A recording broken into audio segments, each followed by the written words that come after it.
بسم اللہ والسلام علی رسول اللہ۔ ایک سوال ہمارے دارالفتاح میں واٹس ایپ میں یہ آ رہا ہے کہ اگر کوئی بندہ احادیث رسول کا انکار کرتا ہے، وہ کہتا ہے میں اس کو نہیں مانتا احادیث رسول کو، تو اس پر کیا حکم ہے؟ تو یاد رکھیں، جو بندہ مطلقاً نبی پاک علیہ السلام کی احادیث کا انکار کرتا ہے تو ایسے شخص پر حکم کفر ہے۔ یعنی حضور علیہ السلام کی حدیث کے بارے میں کہتا ہے میں ان کو نہیں مانتا یا میرا معاذ اللہ ان پر اعتبار نہیں ہے، تو اس پر حکم کفر ہے۔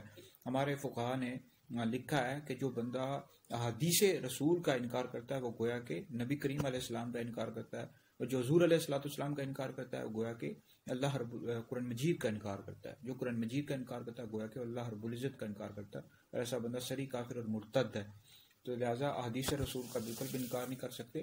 اب جو احادیث ہوتی ہیں، یعنی کچھ احادیث سے متواتر ہیں، تو بہرحال ایسی احادیث جو متواتر ہیں ان کا انکار کرنا یہ تو صریح کفر ہے۔ تو پھر احادیث کے درجے ہیں، تو بہرحال یہ ہے کہ احادیث کا مطلقاً انکار کرنا یہ کفر ہے۔